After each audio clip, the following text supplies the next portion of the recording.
Capítulo 1. Apenas se extinguían en el ambiente matutino los sonoros tañidos de la campana que colgaba sobre el ancho portalón del monasterio de Kiev, donde estaba entonces instalado el seminario, acudían presurosos de los distintos barrios de la ciudad compactos grupos de escolares, gramáticos, retóricos, filósofos y teólogos, clases en que se dividían los estudiantes de la época a que nos referimos. Penetraban en el monasterio con los cuadernos bajo el brazo. Los primeros eran todavía muy jóvenes, tropezaban unos con otros y se increpaban con atipladas vocecillas. Tenían la ropa destrozada y sucia y los bolsillos llenos de tabas, huesos de albaricoque, silbatos, dulces incomibles, y a veces metían en ellos pacíficos gorriones que, al piar en el aula, acarreaban a sus dueños las ásperas caricias de la palmeta, cuando no las de una vara de acebuche. Los retóricos caminaban con más formalidad. Solían tener la ropa más decente, aunque no sus rostros, que siempre ostentaban a modo de figuras retóricas, ora un ojo acardenalado, ora un labio partido, ora una contusión de buen tamaño. Estos caballeros conversaban con voz de tenor. La de los filósofos tenía una octava más. Su rasgo distintivo era, entre otros, el de llevar en los bolsillos hojas de tabaco y el de no hacer nunca provisiones de boca por cuenta propia, devorando, eso sí, con la mayor presteza lo que caía en sus manos. Además de esto, les distinguía un cierto olor a aguardiente, merced al cual los pobres con quienes tropezaban se detenían con la boca abierta y paladeaban el aire que por ella les entraba.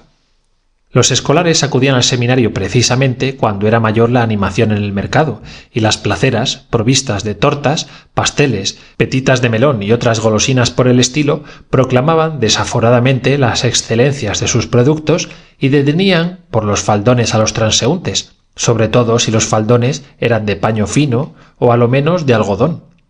«¡Señorito, señorito!», gritaban, «venid aquí. Mirad qué pasteles, qué tortas, qué pastas rebozadas en miel. Yo misma las he hecho». Y mientras una lanzaba este pregón, otra exhibía en triunfo un objeto hecho con pasta en forma de espiral y exclamaba, con no menos bríos que los de su compañera, «¡Aquí está la susulca! ¡Compren susulcas!». «No compradle nada a esa», vociferaba una amiga. «¿No veis lo fea que es y la nariz que tiene? Esa engaña a los parroquianos». A los señores filósofos y teólogos se guardaban muy bien de azuzarles, sabedoras de que empezaban queriendo probarlo todo y concluían por llevárselo todo a puñados sin pagarlo. Llegados al seminario, repartíanse los estudiantes por las aulas, habitaciones bajas de techo, pero bastante espaciosas, con ventanas pequeñas, anchas puertas y manchados bancos. Al punto retumbaban las paredes con el murmullo de las voces. Las lecciones se repasaban. El agudo timbre de los gramáticos hacía vibrar los verdosos vidrios de las ventanas, los cuales, sometiéndose a las leyes de la acústica, despedían sones idénticos. En un rincón, un retórico repasaba las lecciones con voz tan ronca que parecía un abejorro. Los labios de aquel joven los hubiera podido lucir sin desdoro un teólogo, tan gruesos eran. Los bedeles registraban a los escolares para ver si los bolsillos no ocultaban golosinas. Así solían desarrollarse los acontecimientos, pero a veces el curso pacífico de los mismos se alteraba, sobre todo cuando llegaban temprano o cuando sabían que los profesores llegarían más tarde que de costumbre. Entonces se procedía a librar una batalla en la cual tomaban parte activa hasta los mismos bedeles encargados de mantener el orden y velar por las buenas costumbres de la respetable clase escolar. Dos teólogos decidían la forma en que debía llevarse a cabo el combate, es decir, si cada grupo había de proceder con independencia o dividirse todos los presentes en dos poderosas huestes.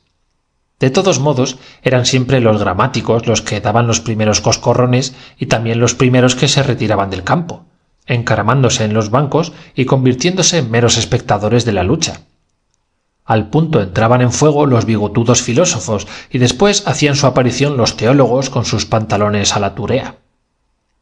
La lucha terminaba siempre con una monumental paliza propinada por la teología a sus adversarios, y los filósofos, restregándose las costillas, entraban a empellones en su aula para descansar. Los profesores que allá en sus mocedades tomaron también en batallas parecidas, Deducían, al contemplar los sofocados rostros de sus discípulos, que no había sido malo el último combate, y empuñando la palmeta, dejaban los unos imperecedero recuerdo en las manos de la retórica, mientras en la aula próxima el profesor competente le ponía los dedos hinchados a la filosofía. Con los teólogos se conducían de un modo distinto. Se les daba una ración de guisantes secos, según ingeniosa frase del maestro, es decir, una buena mano de latigazos con una disciplina cuyas correas tenían bolitas de hierro en las extremidades. En los días solemnes del año iban los seminaristas de casa en casa representando comedias o misterios en cuya ejecución solía distinguirse siempre algún filósofo, poco más bajo que el campanario de Kiev, haciendo el papel de Herodiada o el de la esposa de Putifar. Como premio por sus trabajos les daban un retazo de paño, un saco de harina o medio pavo asado. Los estudiantes, ya fueran seminaristas o colegiales, grupos que se odiaban profundamente desde épocas remotas, no disponían de medios suficientes de nutrición y el hambre solía roerles las entrañas, siendo como eran de condición glotona y capaces de embaular enormes cantidades de carnero y de legumbres. Las generosas dádivas de los señores a cuyas casas acudían no eran siempre bastantes a poner paz en sus estómagos, y así sucedía con harta frecuencia que un senado estudiantil, reunido para arbitrar recursos, enviase a los retóricos y gramáticos, como más jóvenes, a merodear con el saco al hombro por las huertas vecinas, aunque no fueran más que para hacer acopio de hortalizas. Los respetables senadores se atracaban de sandías, melones y calabazas de tal modo y manera que al día siguiente los maestros, al tomar las lecciones, oían dos ruidos distintos, el de la voz de sus discípulos y el de las revueltas tripas de los mismos. El acontecimiento más importante para los escolares de aquel tiempo eran las vacaciones del mes de julio, durante las cuales marchaban a sus casas. Poblábase entonces el camino real de gramáticos, filósofos y teólogos, pues el que no tenía casa donde pasar los calores marchaba a la de un compañero o iba a dar lecciones a los hijos de familias ricas a cambio de un par de botas o de un traje. Al modo y manera de los gitanos, comían y dormían al campo raso, llevando el saco al hombro.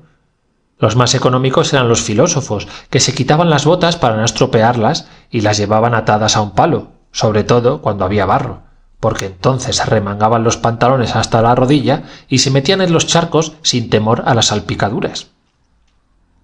Tan luego divisaban un caserío, abandonaban el camino y aproximándose a la vivienda, que mejor apariencia tenía, poníanse a cantar a voz en cuello.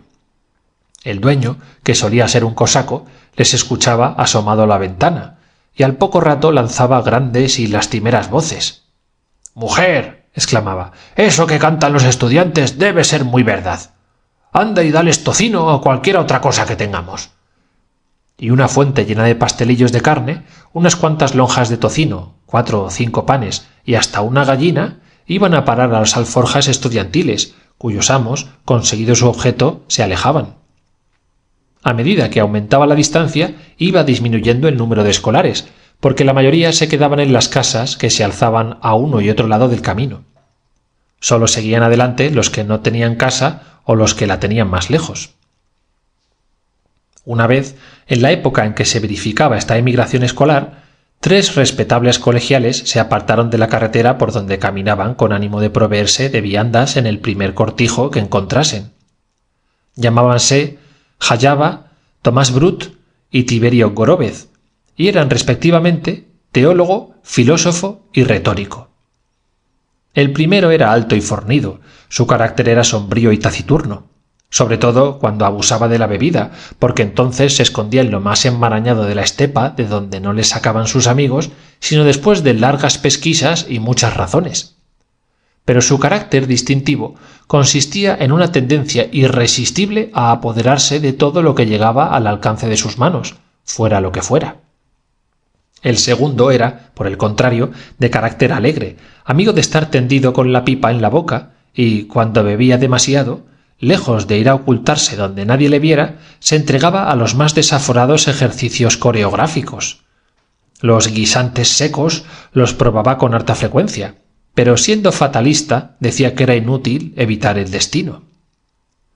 El tercero, muy niño todavía, no gozaba del derecho de usar bigote ni de la prerrogativa de fumar en pipa, y llevaba los cabellos en trenza, circunstancias todas ellas que, si bien ponían de manifiesto lo temprano de su edad, no eran bastantes a eclipsar los cardenales que hermoseaban su frente, buena prueba de que sería con el tiempo honra y prez de la teología de Kiev.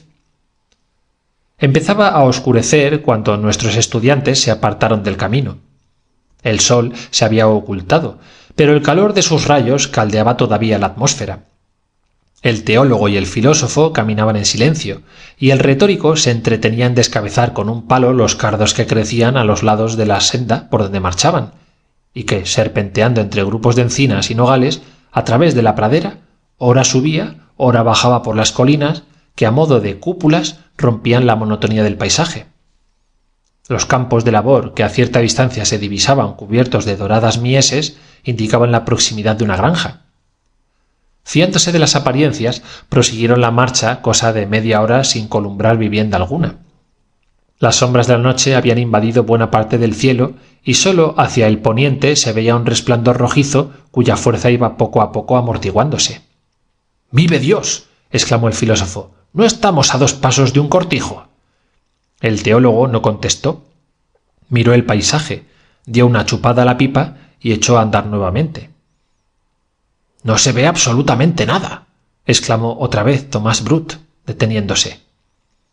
El teólogo, sin soltar la pipa, dijo con voz pausada: «Tal vez encontremos pronto un cortijo».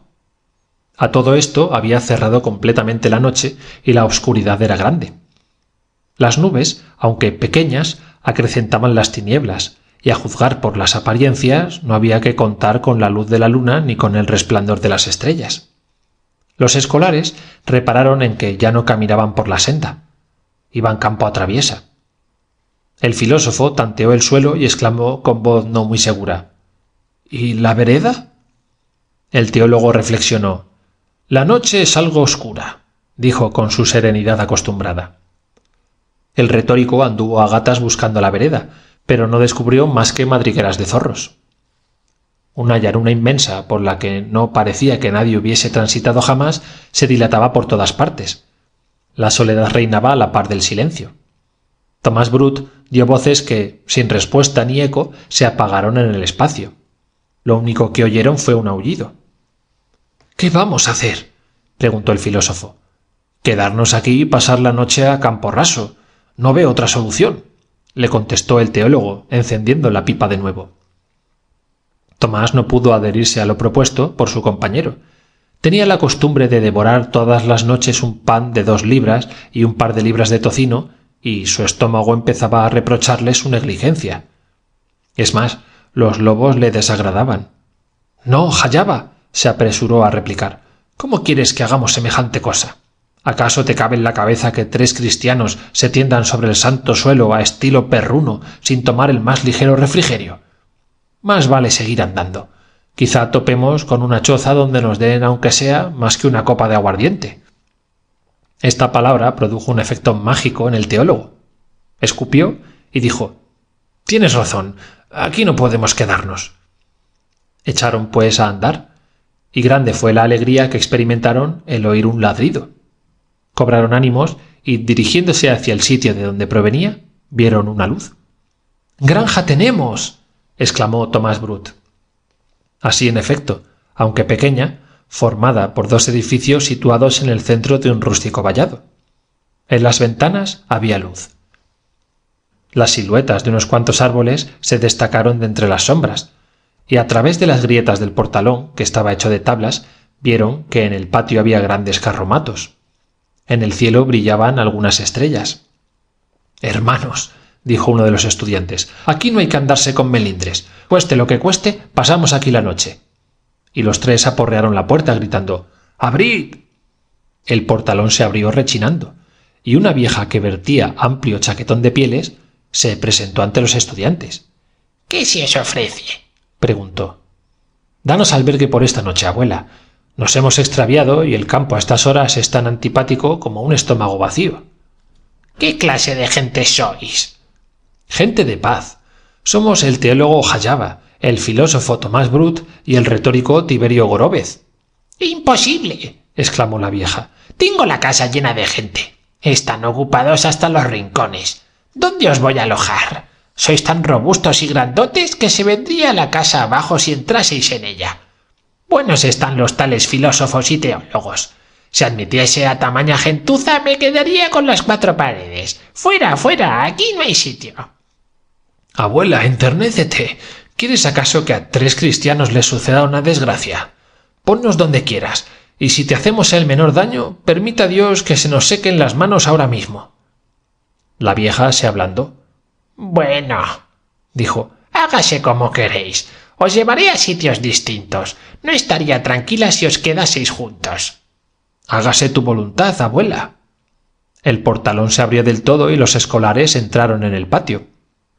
—Oye, abuela —dijo el filósofo adelantándose a los demás—, ¿no podrías tal vez darnos algo que mascar, como vulgarmente se dice? Caracoles, me parece que un hombre se está paseando en coche por mi estómago. Has de saber, abuela, que desde esta mañana no he probado alimento. —En mi casa no hay nada que comer —exclamó la vieja interrumpiéndole—. Hoy ni siquiera se ha encendido el horno. Si lo dices por lo del pago —añadió el filósofo levantando la voz—, mañana mismo te pagaríamos como es debido, es decir, en moneda contante y sonante. Mal palo te daría yo —repuso entre dientes—. Entrad, entrad y daos por muy satisfechos con no pasar la noche al sereno. Habráse visto damiselas como estas. El filósofo se estremeció y bajó la cabeza, pero de repente diole en la nariz cierto olorcillo a caldo salado, y mirando hacia el teólogo reparó en que del bolsillo de su pantalón salía una tremenda cola de pescado. Era que Jayaba, fiel a la costumbre, había arrebatado un pen de los contenidos de los carros, y una vez cometido el delito, no por afán de lucro, sino por hábito, dando al olvido el objeto robado, paseaba la mirada por el patio buscando alguna otra cosa que llevarse, aunque fuera un pedazo de hierro o el eje de una rueda. Entonces el filósofo introdujo la mano en el bolsillo de su amigo como hubiera podido hacerlo en el suyo y se apropió el cuerpo del delito. La vieja separó a los estudiantes. Al retórico le encerró en una de las casuchas del patio, al teólogo en el desván de la casa y al filósofo en un establo de ovejas. No bien se quedó solo, procedió Tomás Brut a comerse el pez, cosa que hizo en un abrir y cerrar de ojos, y luego examinó detenidamente las paredes de la cuadra, que eran de tremendos mimbres. Castigó con el pie la curiosidad de un cerdo que desde el vecino establo se permitía introducir el hocico a través de un agujero en la improvisada alcoba, y por último, tendiéndose cual largo era en el suelo, se dispuso a dormir porque el cansancio le rendía. De pronto abrióse la puerta del establo y la vieja entró agachándose. —¿Qué se te ofrece, abuela? —preguntó el filósofo. La vieja marchó hacia él con los brazos abiertos. —Eres demasiado vieja —exclamó el estudiante incorporándose. La vieja no le hizo caso. —Estamos en época de abstinencia, señora mía —prosiguió el filósofo—, y soy demasiado devoto para quebrantarla. La vieja, sin replicar, le estrechó entre sus brazos. Tomás tuvo miedo. Los ojos de aquella mujer despedían extraños fulgores. —¡Vete! —exclamó pugnando por desasirse. La vieja le sujetó las manos. Tomás dio un salto y trató de huir, pero la huéspeda le cerró el paso y, clavando en él los centelleantes ojos, se le acercó de nuevo. El estudiante quiso huir, pero observó con asombro que ni sus manos ni sus pies podían moverse. Palabras que no sonaban escapáronse de sus labios.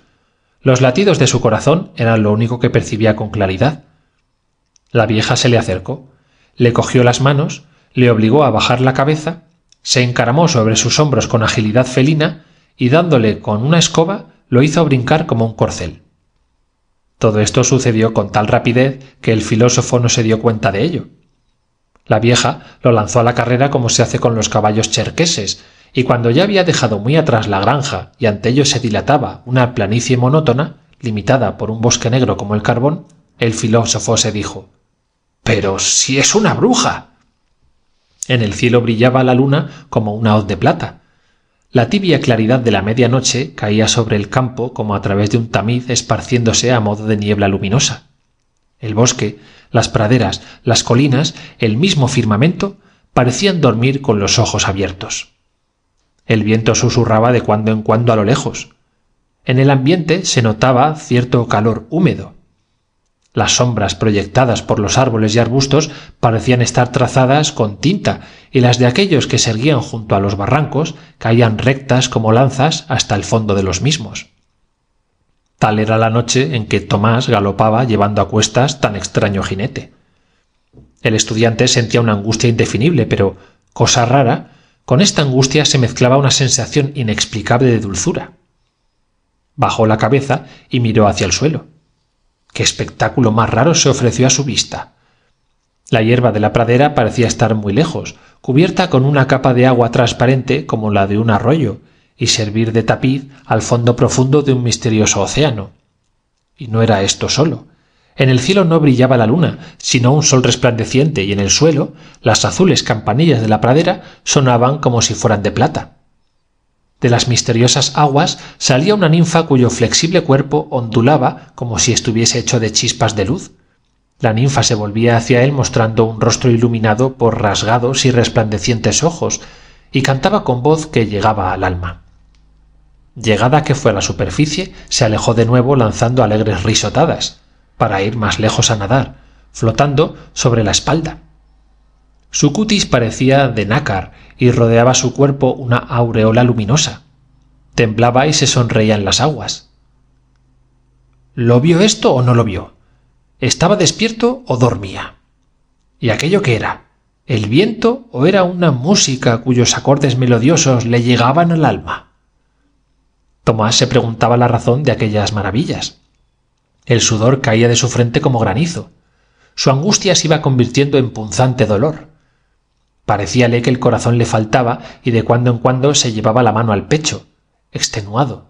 Medio muerto, púsose a recordar cuántas oraciones sabía, prefiriendo los exorcismos. Al punto sintió alivio y notó que la bruja se sostenía con menos vigor sobre sus hombros, que la rapidez de su carrera disminuía, que la hierba aparecía tal y como era en realidad y que la luna brillaba de nuevo en el cielo. «Bueno», pensó, y diose a recitar casi en voz alta los exorcismos. Por último, saltó con la velocidad del rayo y montó sobre la bruja. Esta corría tan deprisa que su jinete apenas podía respirar. La tierra desaparecía bajo sus pies. La luz de la luna, aunque no era llena, lo iluminaba todo. Mas la velocidad era tan grande que todas las desigualdades del terreno se confundían ante sus ojos. Cogió una rama que yacía en el suelo y comenzó a medir con ella las espaldas de la bruja. Ésta prorrumpió en gritos salvajes y amenazadores primero, gritos que poco a poco fueron debilitándose hasta terminar en sones parecidos a los tañidos de argentinas campanillas. Aquellos sones tenían tanta dulzura que el filósofo se preguntó involuntariamente: ¿será de veras una bruja? Al cabo de un instante, la anciana exclamó: «¡No puedo más!» y cayó al suelo desplomada. Tomás se puso en pie. La miró, pues ya la mañana comenzaba a enrojecer el oriente y las doradas cúpulas de las iglesias de Kiev relampagueaban en lontananza, y vio que a sus pies yacía una hermosa joven que movía los brazos y se quejaba levantando hacia el cielo los hermosos ojos preñados de lágrimas. Tenía los luengos cabellos en desorden y parecía haber perdido el conocimiento. Tomás se estremeció, sintió compasión y temor.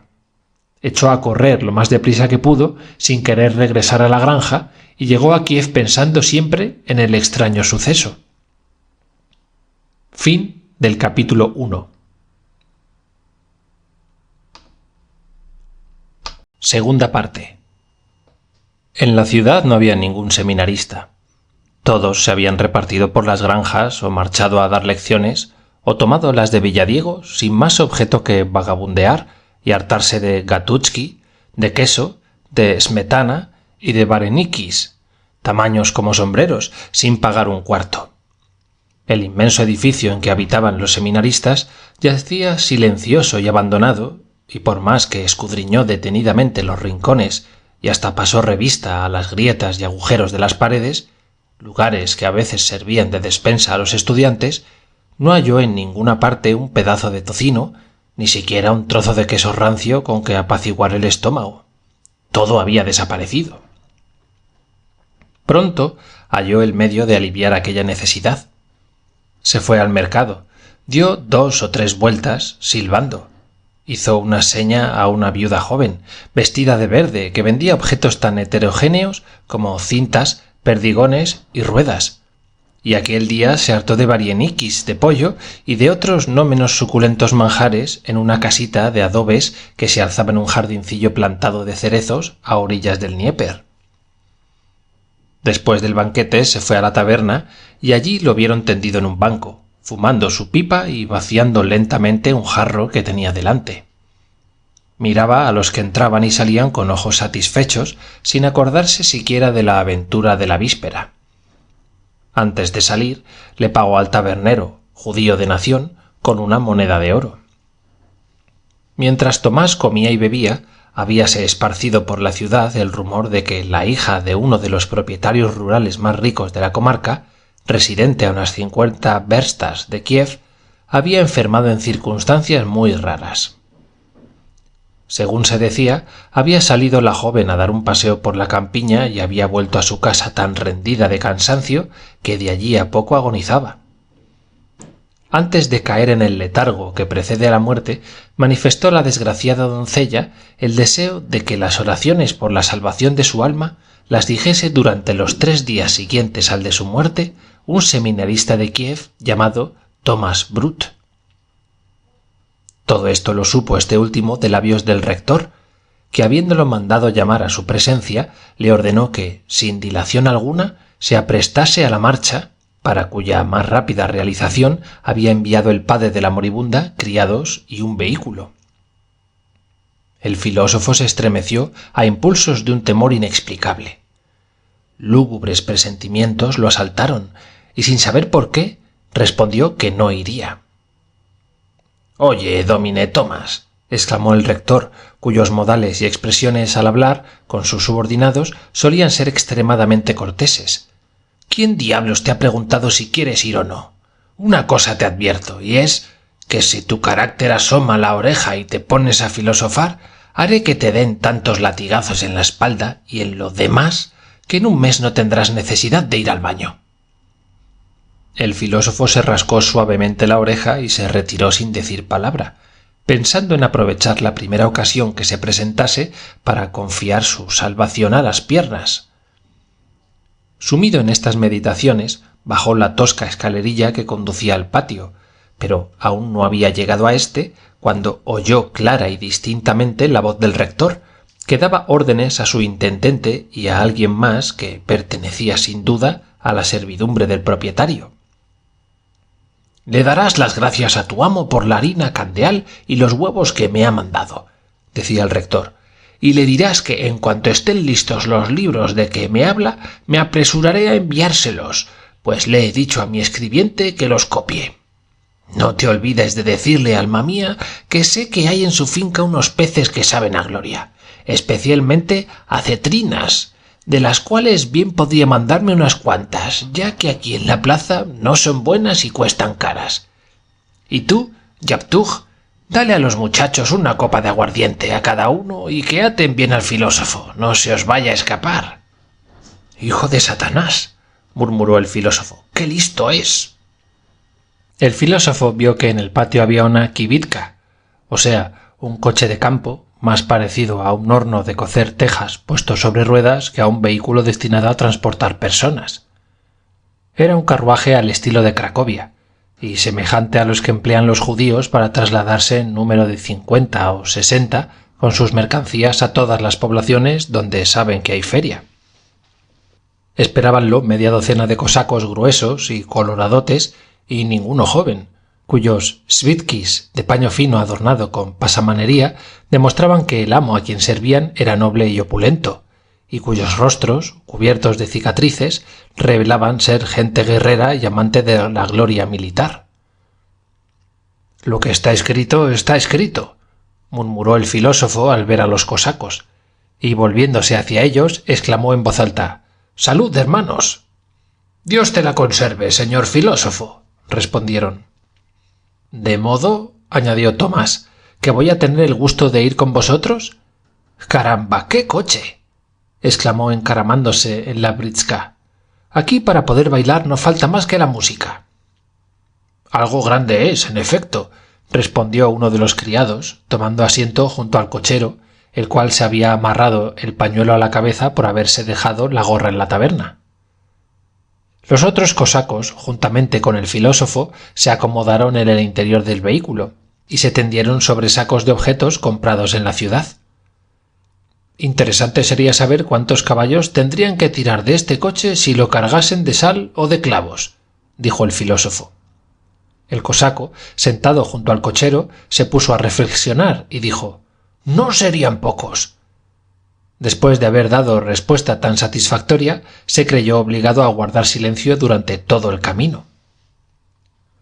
Grandes eran los deseos que tenía el filósofo de averiguar quién era el propietario a cuya residencia lo llevaban, qué condición tenía, qué se sabía de la joven que en el trance de la muerte se encontraba y qué se decía acerca de su propia persona.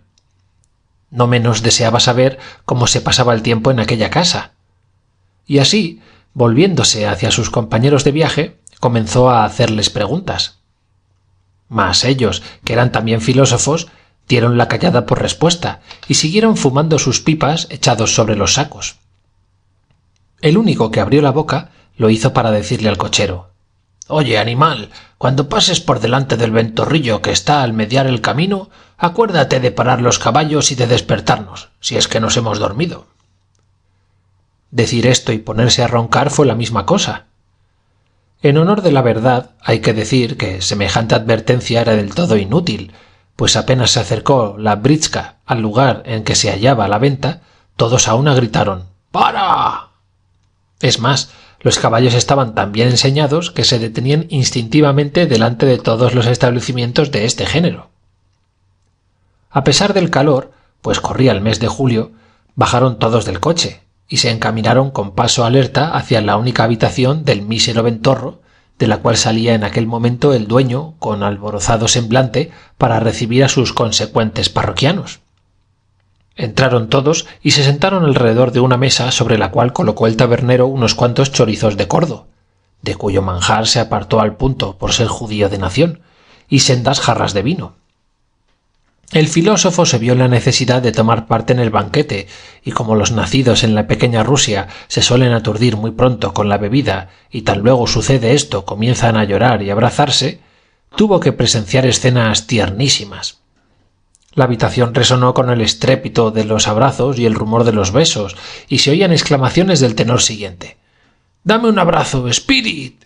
¡Ven, que quiero abrazarte, Dorots!». Uno de los presentes, cosaco de cabellos blancos, el más viejo de los que allí estaban, ocultó el rostro en las manos y se puso a sollozar desconsoladamente al recordar que no tenía ni padre ni madre y que era huérfano por los 4 costados. Otro que tenía condición de polemista le repetía: «No llores, hijo, por amor de Dios. ¿A qué viene eso? ¿Sabe Dios lo que nos podrá pasar aún?». Otro cosaco, Doroch, fue presa de la curiosidad y volviéndose al filósofo le preguntó: «Quisiera saber qué es lo que os enseñan en el seminario. ¿Es lo mismo que lee el diácono en la iglesia o es otra cosa?». «¿A qué preguntas?», exclamó el polemista. «¿A ti qué te importa lo que les enseñan? Dios sabe lo que nos hace falta, pues lo sabe todo». «Déjame», replicó Doroch. «Yo quisiera saber lo que está escrito en esos libros. Puede ser que digan cosas diferentes de las escritas en los libros del diácono». «Dios mío», le respondió con tono lastimero el polemista, «¿a qué viene hablar de semejante cosa? Cúmplase la voluntad de Dios. Cuando Dios quiere una cosa, esa cosa sucede». «Es que quiero saberlo todo, hasta lo que no está escrito. Te juro que entro en el seminario. Vaya si entro. ¿Qué te crees, que no soy capaz de aprender nada? Pues lo aprenderé todo». «Dios mío», murmuró su contradictor, dejando caer la cabeza sobre la mesa por la sencilla razón de que no tenía fuerzas para sostenerla sobre los hombros. A todo esto, los demás cosacos hablaban del amo o discutían por qué brillaba la luna. Tomás Brut, al reparar en el estado en que aquellas cabezas se encontraban, determinó aprovechar la ocasión para escaparse.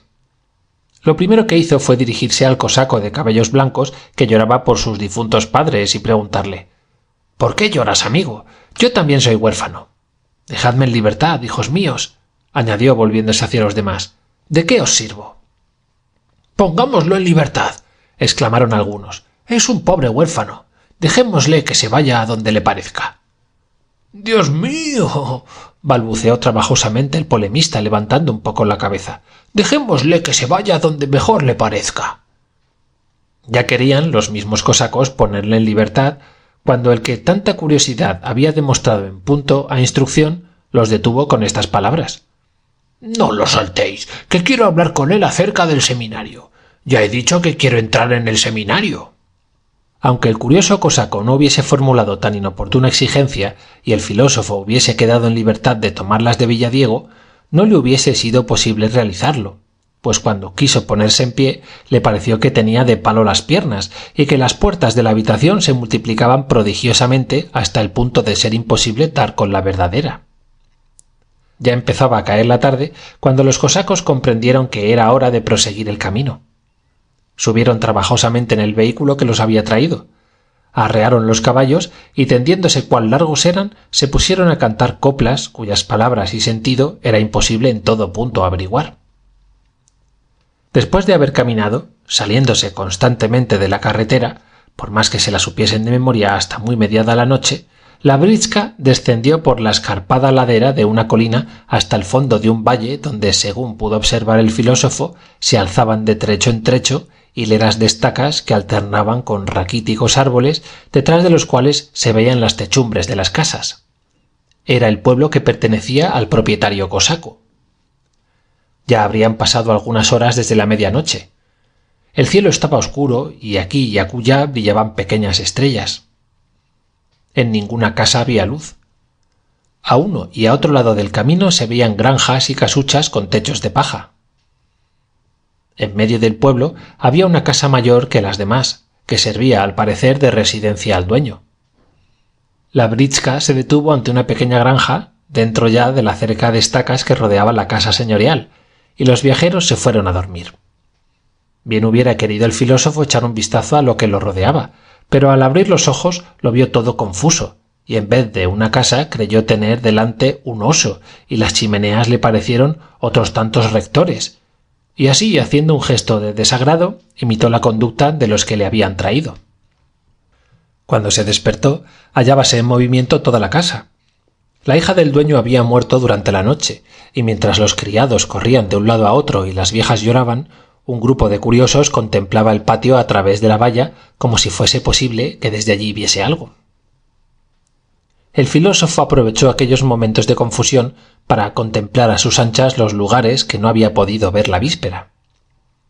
La casa señorial era un edificio de escasa altura y pequeño como los que se construyen generalmente en la pequeña Rusia. Tenía el techo de paja y el centro de la fachada un pequeño frontis pintado de azul y amarillo con medias lunas, el cual sobresalía bastante y estaba sostenido por postes de madera de encina cilíndricos en la parte superior y cuadriláteros en la inferior. Bajo este frontis, que servía de marquesa, había una pequeña terraza con bancos. Delante de la casa se erguía un peral de alta y frondosa copa y a ambos lados del patio se alzaban los almacenes, formando un callejón que conducía al portalón de entrada.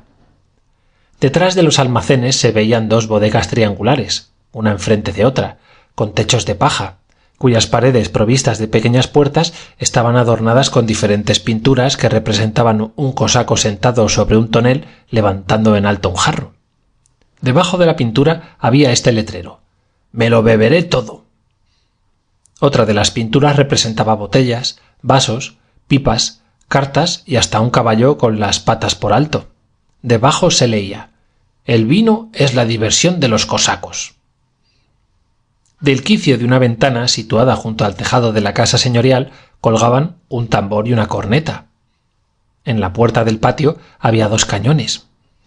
Todo indicaba que el amo era amigo de divertirse y que el ruido de los banquetes y los gritos de los comensales habían hecho estremecer con frecuencia los muros de su vivienda. Más allá de la cerca se veían dos molinos de viento y a espaldas de la casa señorial se dilataba un jardín cuyos árboles la ocultaban.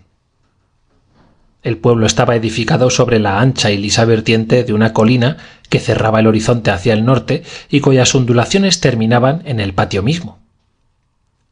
Contemplándolo desde abajo, parecía más alto y más abrupto. En su cumbre se erguían enclenques arbustos cuyas ramas se destacaban sobre el azul resplandeciente del cielo como trazadas con tinta. La aridez y el color sombrío de aquel monte causaban penosa impresión en el ánimo del que por vez primera lo contemplaba. Todo él estaba surcado por barrancos. Sobre su inclinada pendiente se alzaban en dos lugares distintos pequeñas casas. Sobre una de estas últimas abría sus ramas un manzano cuyas raíces iban a buscar el sustento de la tierra vegetal que sostenían unos postes de madera. Sus frutos arrancados por el viento iban a caer en la misma casa señorial. Una estrecha vereda culebreaba por el monte, pasaba delante de la morada del propietario y descendía hasta el pueblo. Cuando el filósofo midió con la vista la pendiente de aquel monte y recordó el viaje de la víspera, dedujo que el propietario tenía caballos dotados de razón o servidores con cabezas muy duras cuando, a pesar de los vapores del vino, no rodaron por los aires con las piernas por alto, juntamente con la britska y los sacos de mercancías. El filósofo contemplaba todas aquellas cosas desde el lugar más elevado del patio, mirando hacia el norte. Cuando se volvió para ver lo que había en el lado opuesto, se ofreció a sus ojos un cuadro completamente distinto. El pueblo se deslizaba por la suave pendiente en que se hallaba construido hasta el llano, y una inmensa pradera cuyos tonos iban oscureciéndose en proporción a la distancia se dilataba a sus espaldas. Numerosos pueblecillos blanqueaban en lontananza, por más que se hallasen a más de 12 verstas. Hacia la derecha ondulaba una sierra y más lejos se columbraba la faja de oro y las sementeras y la anchurosa corriente del Dnieper que centelleaba a los rayos del sol. «¡Hermoso sitio!», exclamó el filósofo. «Aquí se podría vivir pescando en el Dnieper o en los estanques y cazando a lazo o con escopeta las avutardas y los conejos. Además, creo que no serán malas tampoco las codornices en estas praderas. También podrían cogerse las frutas de estos árboles y venderlas en la ciudad, o lo que es mejor, convertirlas en aguardiente, bebida que no puede compararse con ninguna otra. Pero ahora, menester es que pensemos en escaparnos». El filósofo observó que detrás de la valla había una senda oculta casi por completo por las ramas de los árboles que en aquellos parajes crecían. Maquinalmente puso el pie en ella con ánimo, primero de pasearse un poco y después de deslizarse por entre las casas del pueblo, salir al campo y escaparse por último, cuando sintió que una mano robusta se posaba sobre sus hombros. Detrás de él estaba el cosaco que tan amargamente había llorado la víspera por sus difuntos padres y condolidóse de su triste orfandad. «En vano piensas en escaparte, señor filósofo», dijo el recién llegado. «Aquí no hay medio hábil de huir y, aunque lo hubiera, no son los caminos a propósito para los que andan a pie. Mejor harías yendo a presentarte al amo, que hace ya buen rato te espera». «¿Cómo?», exclamó Tomás. «Ya lo creo, con mucho gusto», y echó a andar detrás del cosaco.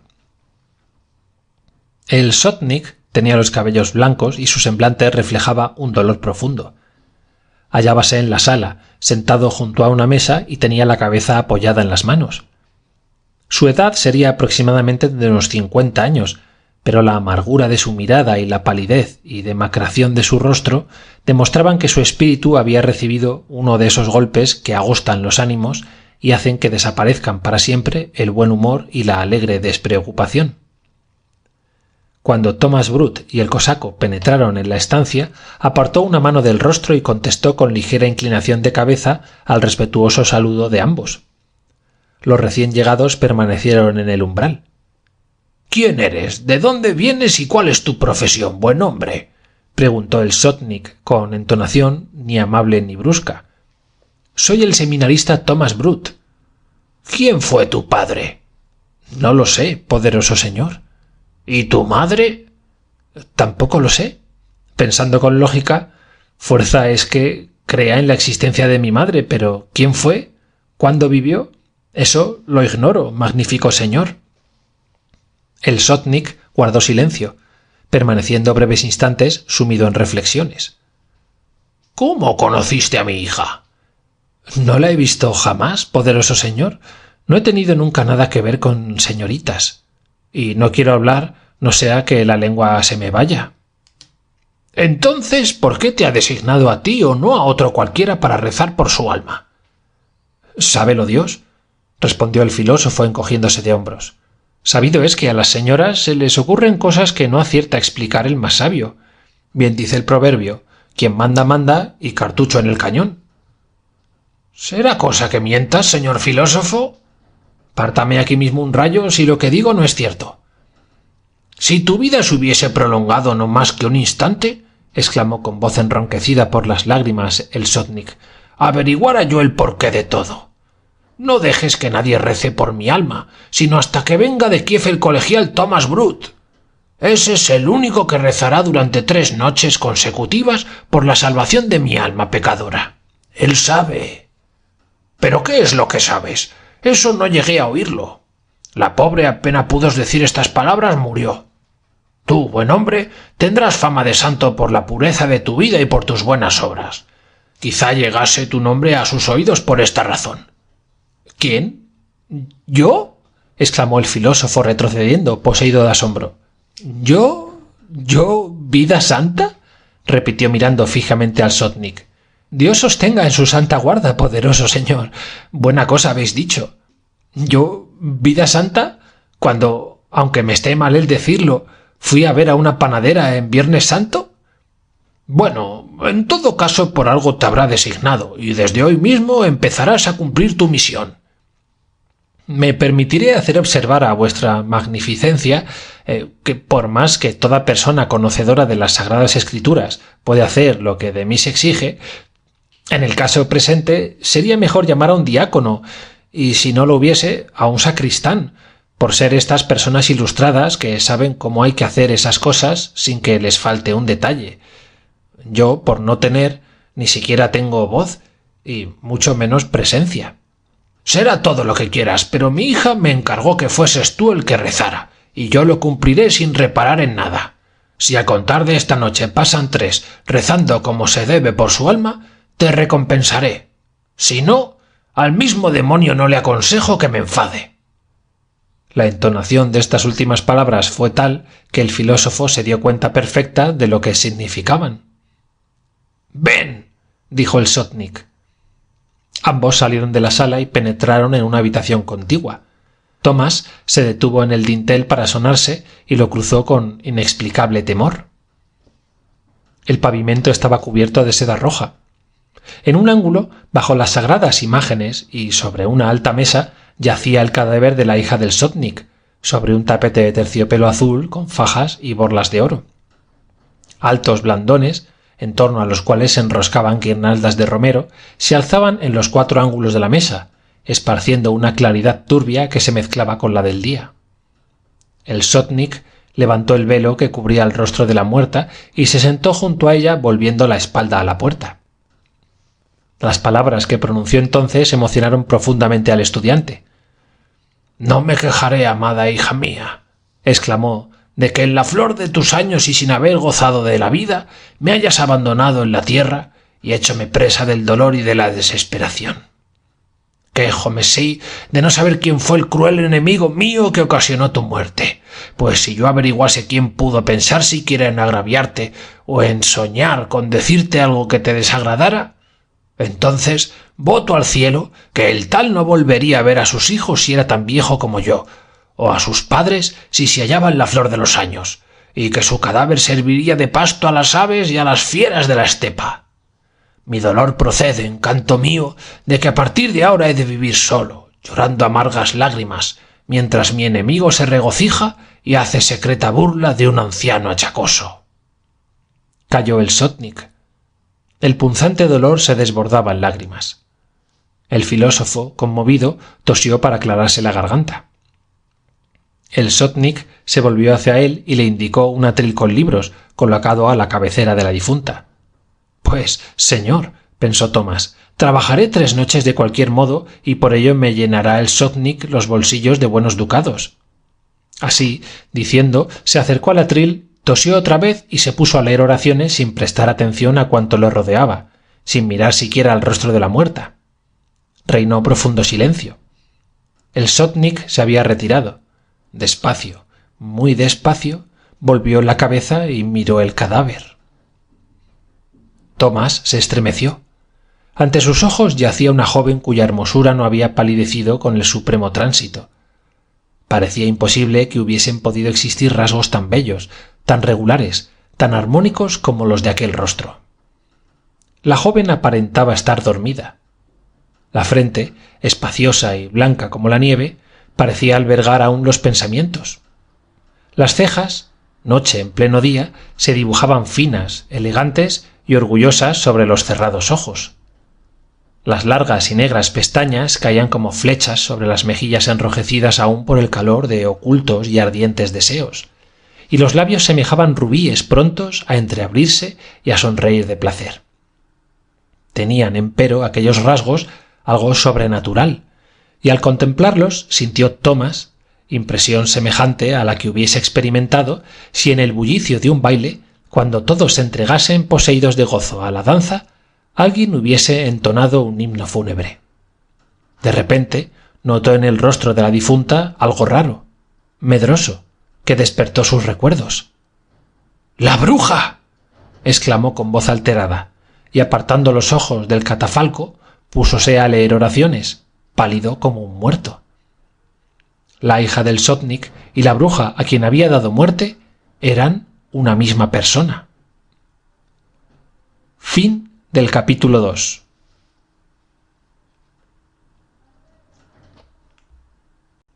Tercera parte. Al caer la noche transportaron el cadáver a la iglesia. Tomás ayudó a los que llevaron el féretro y creyó sentir en el hombro, durante todo el trayecto, una sensación semejante a la que hubiera producido un pedazo de hielo. El sotnik iba delante a la cabecera del féretro. La iglesia estaba hecha con tablas ennegrecidas y cubiertas de musgo. Tenía 3 cúpulas y se alzaba lúgubre al final del pueblo. Sabíase que en ella no se celebraban desde hacía mucho tiempo los oficios divinos, pero aquel día habían encendido velas ante todas las imágenes. El féretro se colocó en el centro, frente al altar. El sotnik depositó un beso en la frente de su hija, se inclinó profundamente y salió con los que habían transportado el cadáver, ordenando que diesen bien de comer al filósofo y que, después de la cena, lo llevasen a la iglesia. Así que llegaron a la cocina, todos los que habían formado parte de la comitiva fueron a poner las manos sobre la estufa, cosa que siempre hacen los pequeños rusos cuando han visto un muerto. El hambre que el filósofo experimentaba le obligó, por el momento, a olvidar las impresiones sufridas. Pronto comenzó la servidumbre a acudir a la cocina. La del sotnik era una especie de casino donde acudían todos, hasta los extraños, incluyendo entre estos últimos a los perros, que meneando el rabo venían hasta la misma puerta en busca de los huesos y las sobras. Cuando el amo le mandaba a un criado que fuese a hacer tal o cual cosa, por muy importante o urgente que ésta fuese, nunca dejaba el aludido de entrar en la cocina para descansar un rato tendido en un banco o para fumar tranquilamente una pipa. Todos los solteros que habitaban en la casa y llevaban traje cosaco se pasaban la mayor parte del día tendidos en los bancos o debajo de los mismos o junto a la estufa o en cualquier otro sitio a propósito para tenderse. Después de haber descansado un buen rato, se dejaban olvidada en la cocina unas veces la gorra, otras el látigo para los perros. La hora en que solía ser más numerosa la reunión era la del almuerzo y la de la cena, pues entonces formaban parte de ella los mozos de cuadras que habían logrado meter en ellas a los caballos y los vaqueros que habían llevado las vacas a los establos, es decir, cuantos por sus ocupaciones no podían parecer por la cocina durante el día. Una vez que comían, soltábanse hasta las lenguas más reacias y la conversación se hacía general, contándose que fulano había mandado a hacer un par de pantalones, que debajo de la tierra se suelen encontrar muchas cosas raras o que zutano había visto un lobo, asuntos que daban lugar a frases ingeniosas, siempre frecuentes entre los pequeños rusos. El filósofo tomó asiento en el círculo que todos formaban al aire libre junto a la puerta de la cocina. Pronto apareció en el dintel de ésta una mujer vestida con un corpiño encarnado y colocó en medio del círculo de criados una cazuela llena de albóndigas. Todos sacaron sus cucharas de palo o, a falta de ellas, un pedazo de madera con que pinchar las albóndigas. Apenas comenzaron las bocas a moverse con alguna lentitud y a apaciguarse el hambre canina de los estómagos, los comensales pusiéronse a charlar y, claro es, la conversación recayó sobre la difunta. «No es verdad», dijo un pastor de escasa edad que ostentaba en la correa que le cruzaba el pecho tantos botones y colgantes que parecía la tienda de un mercero. «¿No es verdad que la señorita, que en paz descanse, tenía tratos con el malo?» «¿La señorita?», dijo Doroch, antiguo conocido de nuestro filósofo. «¿Cómo no había de tenerlo si era una bruja de cuerpo entero? Palabra que era una bruja». «Basta, basta, Doroch», dijo uno de los presentes, el mismo que en la venta había demostrado tan gran capacidad para consolar a la gente. «Eso no nos importa. Dios la tenga en su gloria». Pero Doroch tenía ganas de hablar. Momentos antes de la cena había ido a ver al encargado de la bodega para hablarle de un asunto importante y saludar de paso 2 o 3 toneles, y había salido de la visita con tantos ánimos que no parecía dispuesto a dejar que metiesen baza a los demás. «¿Qué quieres? ¿Que me calle? ¿No es eso? ¿Que me calle cuando la señorita se ha paseado a caballo sobre mis espaldas? Por mi salud que no miento». «Diga usted, Doroch», preguntó el pastor joven de los botones y colgajos, ¿tienen las brujas algún signo por el que pueda distinguírselas? «Ninguno», replicó Doroch, «ninguno, aunque te pongas a el salterio de cabo a rabo». «No digas eso, Doroch, no digas eso», exclamó el cosaco de antes. «No en vano dio Dios a cada uno costumbres diferentes. Los que entienden de ciencia dicen que las brujas tienen rabo». «Todas las viejas son brujas», dijo fríamente un cosaco de cabellos blancos. «Bueno está usted», le replicó la vieja que llenaba de albóndigas la vacía cazuela. «Si las viejas son brujas, los hombres son jabalíes». El cosaco aludido, que se llamaba Yaptug y de apodo Koptun, se sonrió placenteramente al observar el efecto de sus palabras, y el vaquero soltó una carcajada tan estrepitosa que parecía el mugido de un rebaño de bueyes. La conversación iniciada determinó en el filósofo el invencible deseo de averiguar algo concreto acerca de la hija del sotnik, y así, volviéndose hacia su vecino, preguntó: «¿Por qué decís todos que la señorita era bruja? ¿Acaso ha hecho daño a alguien o ha perdido el alma de alguno?» «De todo hubo», respondió uno de los presentes, cuyo rostro parecía una pala. «¿Quién no se acuerda de lo de Miquita el perrero y de aquello que...?» «Callarse, que voy a contar lo del perrero Miquita», exclamó Doroch. «Deja, que lo contaré yo, porque era compadre mío», dijo el mozo de cuadra. «No, lo contaré yo», dijo Espírido.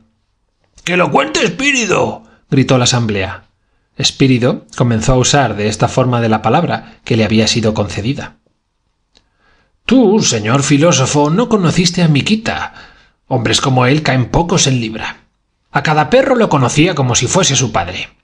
El actual perrero, Mícola, que está sentado el tercero después de mí, no le llega ni a la suela de los zapatos, y aunque conoce su oficio, es como si dijéramos una basura al lado suyo, ¿entiendes?» «Muy bien hablado, muy bien», gritó Doroch, moviendo la cabeza en señal de aprobación. «Veía las liebres más pronto que un rayo», prosiguió Espírido. «Solía silbar y gritar: ¡Hey, Rajaboya! ¡Hey, Wistraya!» y se lanzaba al galope con tal furia que no era posible saber quién corría más, él o los perros. Se bebía los cuartillos de aguardiente en un abrir y cerrar de ojos como nadie. ¡Qué hombre aquel! Pues, señor, hará poco tiempo de esto, le dio por mirar y remirar a la señorita. ¿Se enamoró de ella o lo embrujaron? No se sabe, pero el hecho fue que se perdió, se afeminó, se convirtió...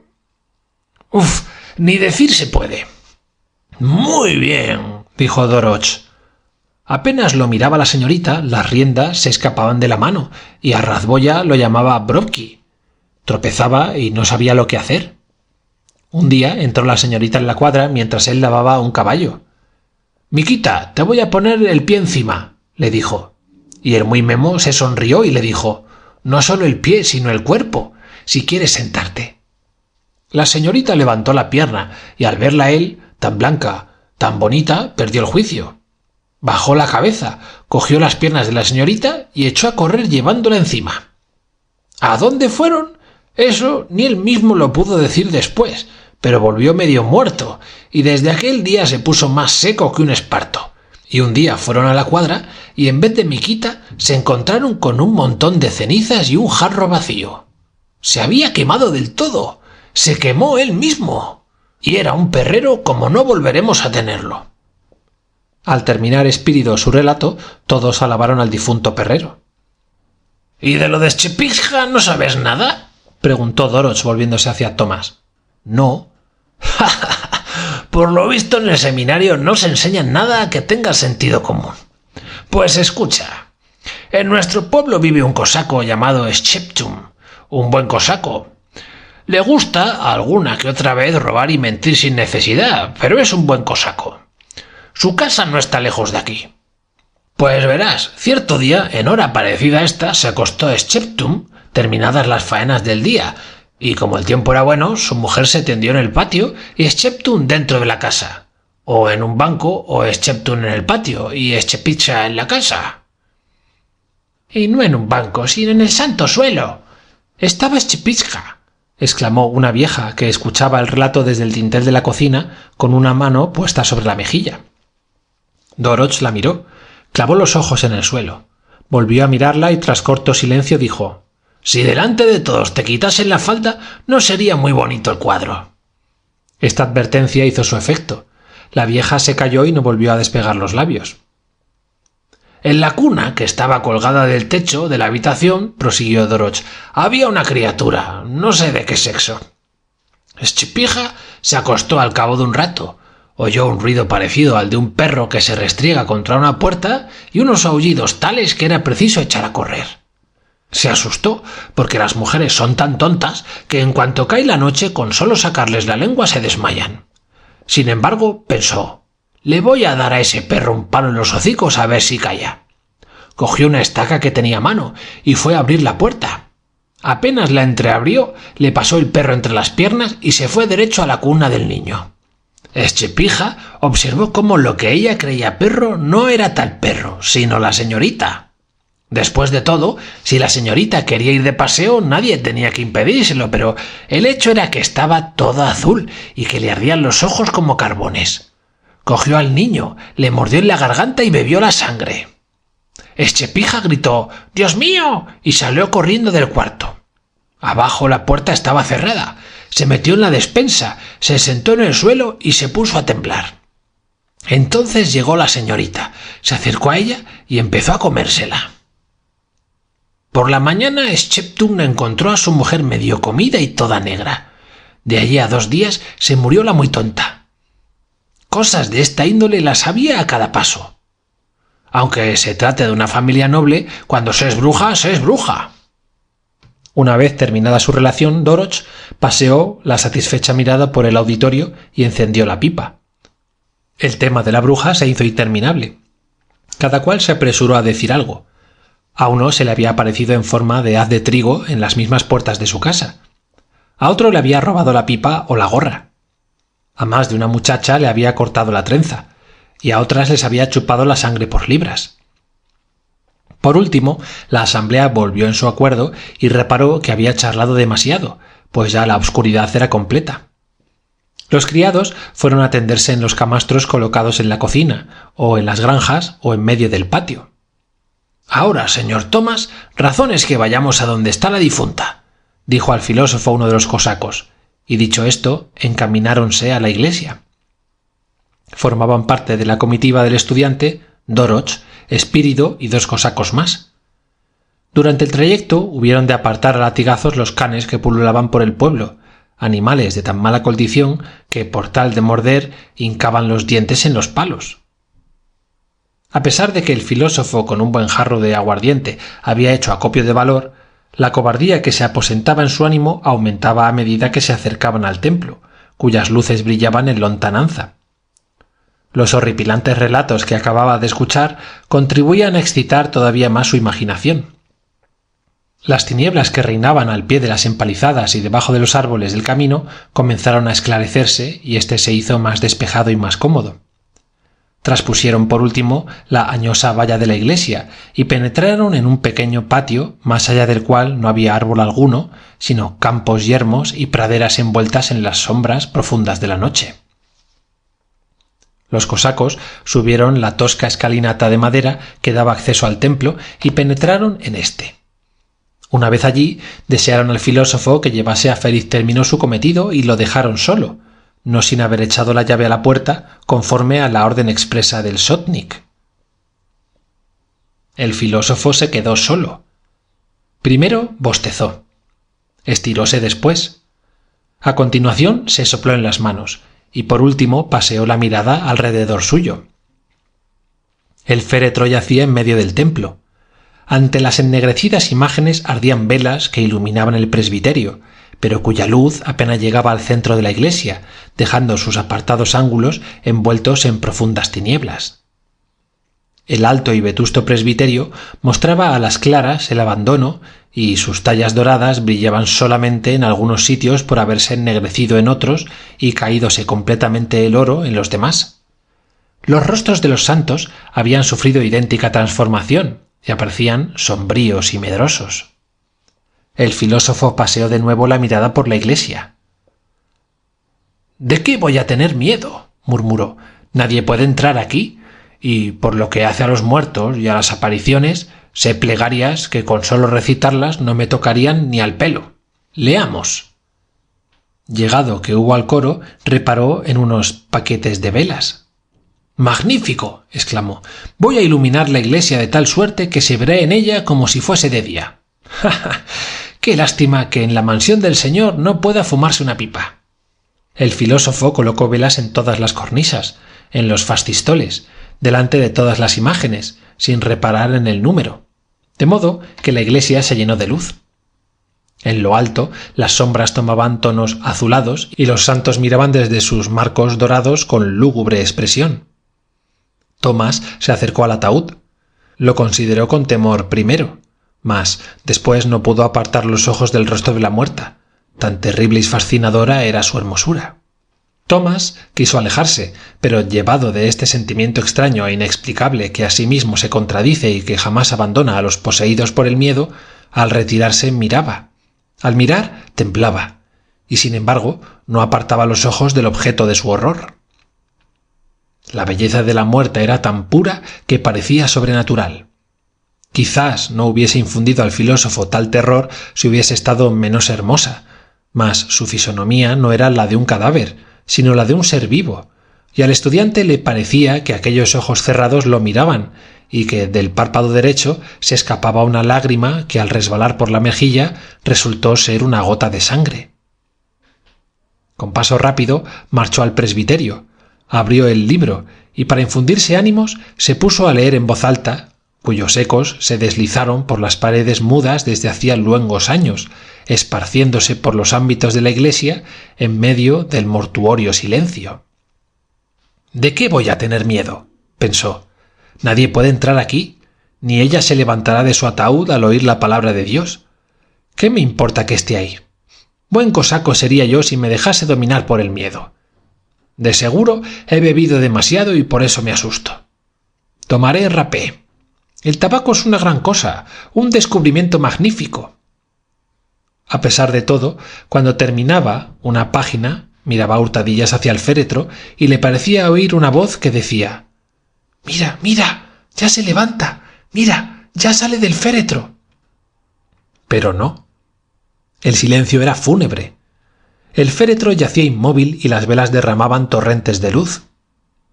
Lúgubre era, en verdad, aquella iglesia iluminada en medio de la noche y encerrando a un vivo y a una muerta. Tomás levantó la voz y se puso a cantar en diferentes tonos para ahuyentar el miedo, pero a cada instante volvía los ojos preguntándose involuntariamente: ¿y si levantase? Pero no, el ataúd no se movía. Si al menos se hubiese oído algún ruido que delatase la presencia de un ser viviente, aunque no fuese más que el canto de un grillo, pero no, allí no había nadie, ni se percibía más ruido que el chisporroteo de las velas o el rumor apenas perceptible de las gotas de cera que caían al suelo. ¿Y si se incorporase? La muerta comenzó a erguir la cabeza. El filósofo lanzó una mirada de terror y apartó la vista. No, no era ilusión de los sentidos. La muerta no yacía. Estaba sentada en la caja. Tomás, que había apartado los ojos de aquel cuadro, los clavó en él, de nuevo, poseído de horror. La difunta se había puesto en pie y andaba por la iglesia con los ojos cerrados y los brazos abiertos como si quisiera aprisionar a alguien en ellos. Iba derecha hacia donde estaba Tomás, el cual, aterrorizado, trazó un círculo en torno suyo y, para reforzarlo, comenzó a recitar oraciones y conjuros, entre ellos uno que le había enseñado un monje que se había pasado la vida luchando contra las asechanzas de los espíritus malignos. La muerta se detuvo ante aquel círculo. Veíase que no podía traspasarlo y su rostro se volvió azulado como de una persona muerta hacía días. Tomás no tuvo valor para mirarla. Tan horrible se había vuelto. Los dientes del cadáver castañeteaban y sus ojos se abrían, pero nada podía ver, y así, poseído de rabia, como lo revelaba el temblor de su rostro, púsose a recorrer la iglesia con los brazos extendidos, cogiendo las columnas y buscando a Tomás en todos los rincones. Por último, se detuvo, hizo un gesto de amenaza y se tendió en el ataúd. Tomás, poseído de terror, no cesaba de mirar. De repente, el féretro se levantó y echó a volar con terrible silbido por la iglesia, cruzándola en todas direcciones. El estudiante lo vio pasar casi sobre su cabeza, mas reparó que no podía tocar el círculo que había trazado ni sobreponerse a sus conjuros. El cadáver se tornó verde. El canto del gallo se escuchó a lo lejos y la muerta se desplomó en la caja, cuya tapa se cerró con ruido. Sudoroso, con el corazón palpitante, pero alentado por el canto del gallo, leyó Tomás las hojas que le faltaban. Apenas rayó el alba, vinieron a buscarlo el diácono y Yaptúj, que aquella vez ejercía las funciones de sacristán. Fin del capítulo 3.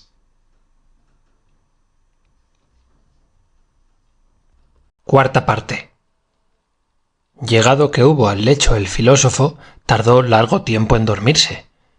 Mas cuando lo hubo conseguido, gracias al cansancio que lo abrumaba, no despertó hasta la hora del almuerzo, y entonces los sucesos de la víspera le parecieron sueños. Para que reparase las fuerzas le sirvieron un cuartillo de aguardiente, y mientras duró la comida tomó parte en la conversación y devoró buena parte de un no pequeño marranillo.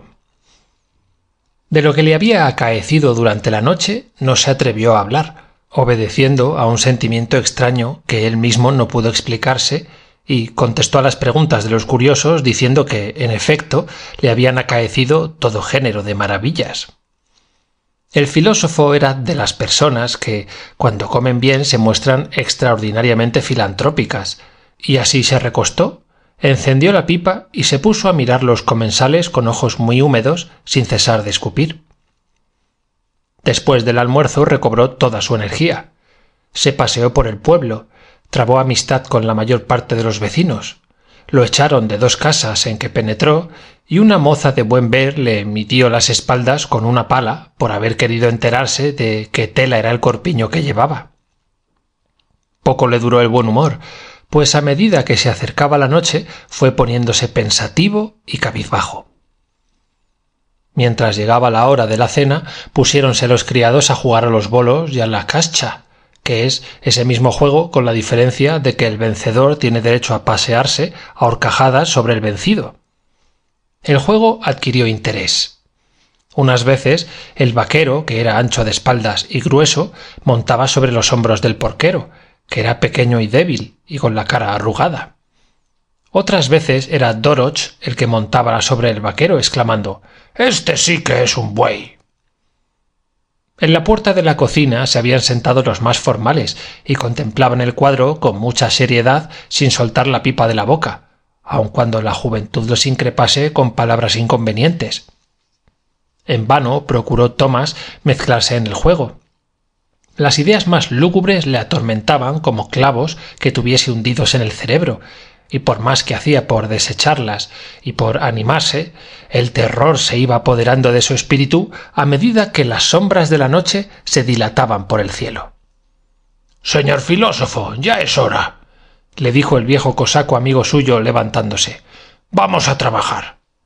Doroth se levantó también, y ambos le condujeron a la iglesia en la misma forma que la víspera, y allí le encerraron. Al contemplar de nuevo las ennegrecidas imágenes, los resplandecientes marcos y el ataúd inmóvil en el medroso silencio de la iglesia, el filósofo fue presa del terror. ¿Y qué? Esto no es ninguna maravilla para mí. Esto impone la primera vez, pero la segunda parece la cosa más natural del mundo, murmuró, y marchando presuroso al presbiterio, trazó un círculo alrededor suyo, recitó un conjuro y se puso a leer en voz alta, resuelto a no levantar los ojos y a no distraerse por nada de este mundo. Una hora o poco más llevaba leyendo, cuando se detuvo un instante para toser y para tomar un poco de rapé. Entonces se le ocurrió mirar hacia el féretro. El corazón se le heló. La muerta estaba de pie en el borde mismo del círculo y clavaba en él la mirada de sus ojos vidriosos. Tomás se estremeció. Fijó los ojos en el libro y tornó a sus oraciones y a sus conjuros, notando, como la víspera, que la difunta rechinaba los dientes y abría los brazos procurando cogerlo. Pero no lo veía y lo buscaba en sitio distinto al que ocupaba. Entonces la muerta comenzó a murmurar palabras misteriosas, cuyo rumor semejaba al de la pez que hierve a gruesos borbotones. ¿Qué significaban? El filósofo no lo sabía, pero comprendió que entrañaban terribles amenazas y que tendía a desvirtuar sus conjuros. Como obedeciendo a una señal, el viento penetró en la iglesia produciendo un ruido semejante al batir de innumerables alas. Tomás creyó percibir el choque de éstas contra las vidrieras de las ventanas y los marcos de hierro, el chirrido de aceradas garras al deslizarse por los zócalos y un ruido confuso, como el que hubiesen producido los esfuerzos de un ser poderoso o invisible por forzar la puerta y penetrar en el templo. A Tomás le latía desenfrenadamente el corazón, relampagueábanle los ojos y sus labios se agitaban murmurando oraciones. El canto del gallo se escuchó en lontananza. Tomás se detuvo y respiró. Los que fueron a buscarlo lo hallaron medio muerto. Tomás los miró fijamente, recostado en la pared, y durante el camino tuvieron que sostenerlo para que no diese con su cuerpo en tierra. Llegado a la casa del sotnik, pidió un cuartillo de aguardiente y después de beberlo se mesó los cabellos, exclamando: «En este mundo se ven cosas de todas clases, y a veces se pasan tales sustos que...». Movió las manos y cayó. Los que lo rodeaban bajaron la cabeza al oír esto, y hasta un mozuelo a quien los criados concedían el derecho de sustituirlos cuando se trataba de limpiar la cuadra o de acarrear agua, hasta este mozuelo abrió la boca. Acertó en esto a pasar por allí la ayudanta de la cocinera, vistiendo un corpiño bordado que dibujaba las redondeces de su talle. Era la tal ayudanta coqueta hasta la exageración, y por tal de componerse, capaz de prender a su corpiño lo mismo una cinta que un clavel o un pedazo de trapo, cuando no había otra cosa.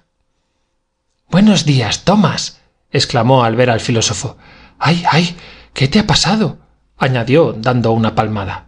«¿Por qué, majadera?» «Dios mío, si se te ha puesto el pelo blanco». ¿Eh? Pues no ha dicho más que la verdad», exclamó Espíritu, mirando atentamente al estudiante.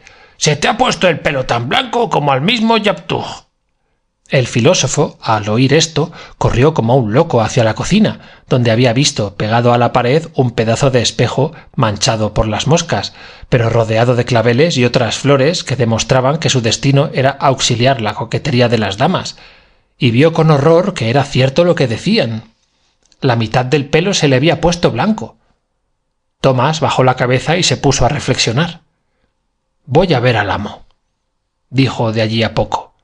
«Le contaré todo y le diré que no quiero rezar más. Permita Dios que me mande ahora mismo a Kiev». Animado de este propósito, se dirigió hacia la escalinata de la casa señorial. El sotnik se hallaba en su sala sentado e inmóvil como la primera vez. Su rostro revelaba el mismo punzante dolor. Las enflaquecidas mejillas denotaban no haber probado bocado y la extraordinaria palidez le daba cierta inmovilidad marmórea. «Buenos días», dijo al ver al estudiante que se había parado en el dintel con la gorra en la mano. ¿Qué tal te va? ¿Bien? Bien, bien.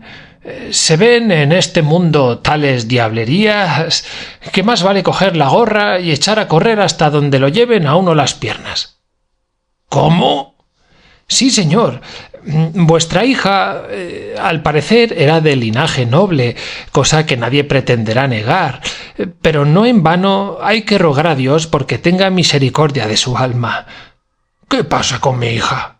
¿Qué pasa? Pues que ha hecho un pacto con Satanás. El terror que infunde es tal que no puede describirse. Reza, reza. No en vano te designó a ti.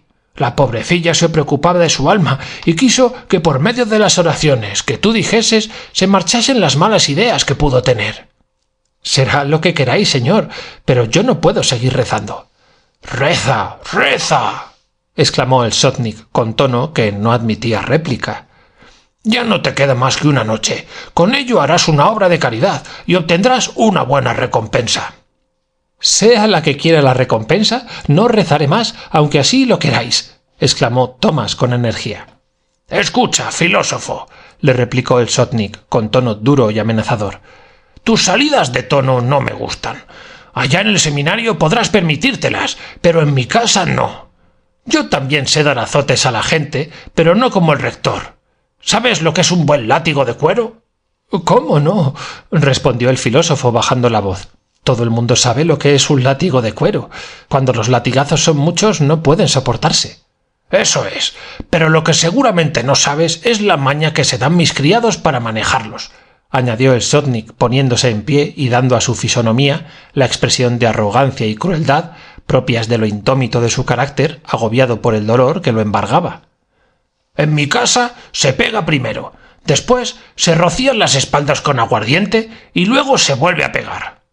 Anda, anda y concluye lo que tienes que hacer.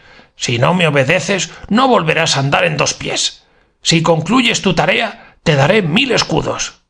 Caracoles, pensó el filósofo al salir. No es poco listo el hombre. Con él no se puede jugar. Espera, espera, amigo, que de tal modo voy a tomar el portante que ni tú ni tus criados ni tus perros podréis dar conmigo. Tomás resolvió huir. Esperó que llegase la hora siguiente a la del almuerzo, durante la cual la servidumbre se agrupaba en las puertas de las granjas y abrían la boca dejando escapar tan grandes ronquidos y silbidos tan penetrantes que el patio se parecía al de una fábrica durante el trabajo. El tan deseado instante llegó por fin. El mismo Yaptug parpadeaba tendido al sol. Asustado y tembloroso se dirigió muy quedo hacia el jardín señorial, desde donde le pareció que sería obra fácil y cómoda el salir al campo sin que nadie lo viese. Tan abandonados se hallaban aquellos lugares y tan a propósito eran para cualquier empresa misteriosa.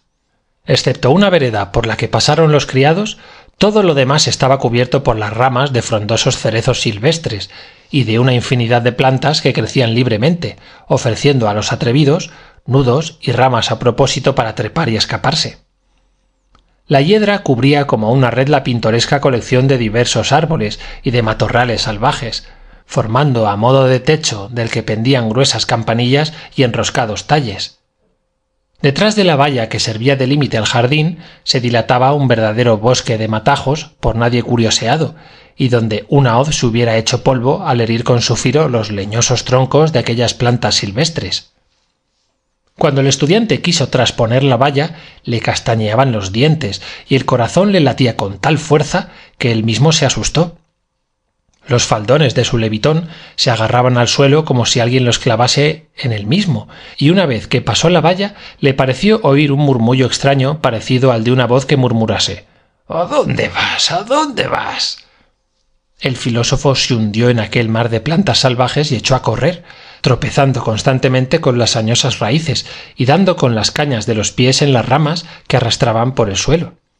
Al salir de aquella maleza tenía que cruzar un campo a un extremo del cual había un zarzal espeso donde pensó estar a cubierto, tanto más cuanto que según sus cálculos no debía estar lejos del camino de Kiev. Atravesó rápidamente la explanada y llegó al zarzal deslizándose por entre las espinas, no sin dejar en ellas pedazos de su sotana, y dio con su cuerpo en un barranco.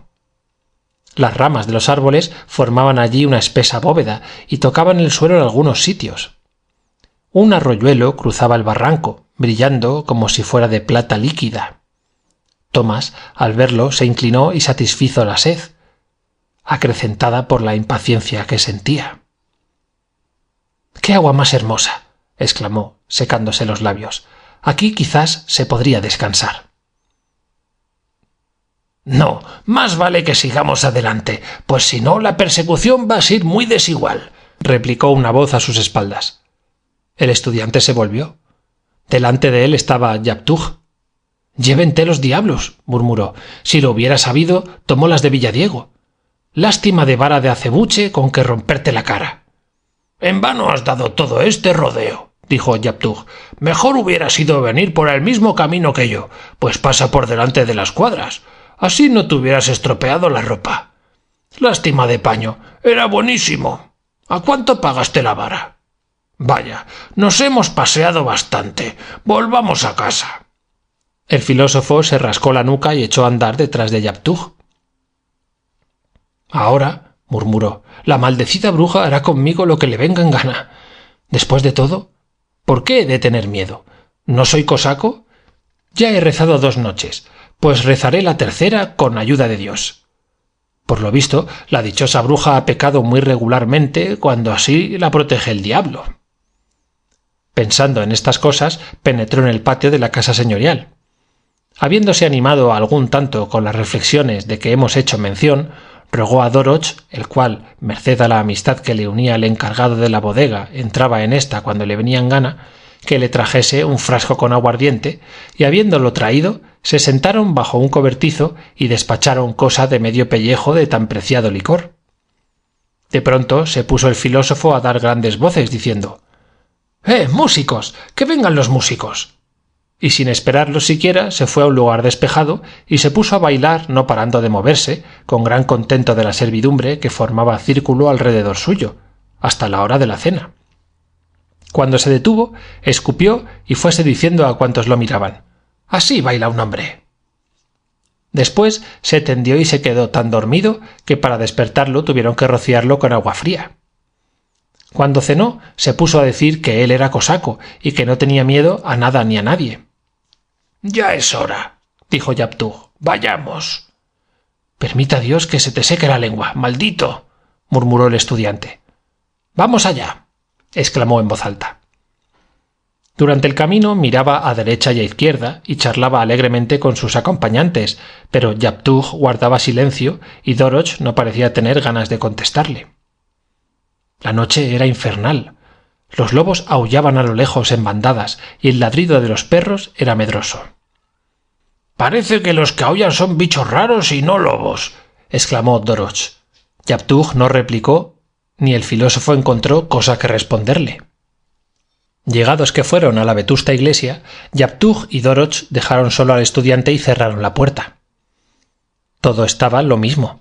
Todo tenía el mismo aspecto, sombrío, medroso y amenazador. Tomás se quedó parado un instante en el centro de la iglesia. «No tendré miedo, no», se dijo. Trazó un círculo como las otras noches y se puso a recitar los conjuros que sabía. El silencio era lúgubre. Las llamas de los cirios vertían su luz oscilando lentamente. El filósofo volvió una página, después otra, y observó que leía cosas que no estaban escritas. Se santiguó y comenzó a cantar. La lectura progresó y las páginas se sucedieron rápidamente. De repente saltó la tapa del féretro y la difunta se levantó. Estaba aún más horrorosa que la víspera. Los dientes le castañeteaban. Los labios, torcidos por el furor, proferían tremendas amenazas y sus brazos se movían convulsivamente. Un torbellino penetró en la iglesia. Las sagradas imágenes cayeron al suelo y los cristales de las ventanas llovieron hechos añicos. La puerta se salió de sus goznes y una multitud innumerable de monstruos penetró en la casa del Señor. El templo trepidó al batir de las alas y al chirrido de las garras que resbalaban o se posaban. Infinidad de seres infernales revolotearon buscando al filósofo. Los últimos vapores del aguardiente se disiparon en el cerebro de Thomas, el cual se santiguó y prosiguió rezando. Los diablos lo rodeaban, aunque sin tocarlo, ni siquiera con las extremidades de las alas o la punta de las colas. No tuvo valor para mirarlos. Vio solamente que el muro del fondo se hallaba casi oculto por un ser monstruoso cuyos largos cabellos semejaban un bosque y cuyos ojos miraban a través de aquella red. Detrás del monstruo se veía algo parecido a una burbuja enorme, de cuyo centro partían millares de tentáculos y de patas como las de escorpión, a cuyas uñas se adherían terrones de negruzca tierra. Todos los diablos miraban hacia el estudiante sin poder verlo, defendido como se hallaba por el misterioso círculo. —¡Que venga Billy! ¡Poneos detrás de Billy! —gritó la bruja. Reinó en la iglesia un profundo silencio. Oyóse en lontananza el aullido de los lobos. Sordos pasos resonaron sobre el pavimento. Thomas miró a hurtadillas y vio que traían a un hombre bajo de cuerpo, ancho de espaldas y torcido de piernas. Cubríalo por completo una capa de tierra. Sus piernas y sus brazos eran semejantes a raíces musculosas recién arrancadas del suelo. Caminaba despacio y a cada instante se detenía. Las pestañas de aquel monstruo eran tan largas que le llegaban al suelo. Thomas notó que tenía el rostro de hierro. Lo trajeron hasta donde estaba Thomas. —¡Levantadme las pestañas, que no veo! —exclamó Billy con voz cavernosa, y todos se precipitaron a levantarle las pestañas. El filósofo escuchó una voz que le decía: —¡No mires! No supo contenerse y miró.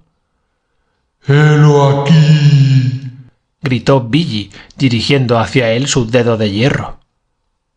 Todos los diablos sin excepción se precipitaron hacia él. El espanto del aludido fue tan grande que cayó al suelo y exhaló el ánimo. Se oyó el canto del gallo. Era ya la segunda vez que cantaba. La primera no la oyeron los diablos. Asustados, dirigiéronse hacia las ventanas y las puertas para escaparse, mas ya era tarde. Allí se quedaron. Al llegar el sacerdote, apenas rayó el alba, se detuvo al contemplar aquella profanación de la casa de Dios y no se atrevió a decir misa de difuntos. La iglesia se quedó en aquel estado por los siglos de los siglos, con los demonios caídos junto a las puertas y al pie de las ventanas. Plantas salvajes crecieron alrededor del templo, formando espeso bosque, defendido por enormes zarzales, y hoy día nadie puede dar con el camino que a ella conduce. Cuando el rumor de este suceso llegó a Kiev y el teólogo Hayaba se enteró del triste sino de su compañero Thomas, se entregó por más de una hora a la meditación. Grandes cambios habían sobrevenido en su vida durante aquel tiempo. La felicidad le sonreía, pues al terminar sus estudios científicos habíanlo hecho campanero de la torre más alta de la ciudad, y casi siempre lo veían con la nariz estropeada, pues la escalerilla de la susodicha torre estaba construida con singular descuido. —¿Has oído lo que le ha pasado a Thomas? —dijo llegándose a él Tiberio Goróvez, a la sazón filósofo y bigotudo. —Dios lo ha dispuesto así —contestó el campanero—. Vamos a la taberna y honremos su memoria. El joven filósofo, que llevado del entusiasmo que su nueva posición le producía, usaba de los derechos anejos a ésta hasta el punto de que sus pantalones, su levitón y hasta su gorra apestaban a aguardiente y a tabaco, se mostró al punto dispuesto a seguirlo. —¡Qué hombre más notable fue Thomas! —exclamó el ex teólogo, cuando el lisiado tabernero le puso delante el tercer jarro de vino. —¡Qué notable era! ¿Y decir que se perdió por una simpleza? —Ya sé yo por qué se perdió —dijo el filósofo—. Se perdió porque tuvo miedo, que si no llega a tenerlo, nada le hubiera podido hacer la bruja. Basta y sobra con santiguarse y escupirles en la misma punta del rabo para que nada suceda. En Kiev todas las viejas que venden en el mercado son brujas. El campanero asintió a las razones de Goróvez y al reparar que su lengua no podía pronunciar una sola palabra, se levantó de la mesa y fue tambaleándose a ocultarse en el lugar más apartado que halló, en medio de la maleza, no sin haberse llevado antes, por no faltar a su antigua costumbre, una suela vieja que encontró rodando por el suelo. Fin del capítulo 4. Fin de La bruja, el Billy, de Nikolai Vasilievich Gogol, traducido por Julián Juderías.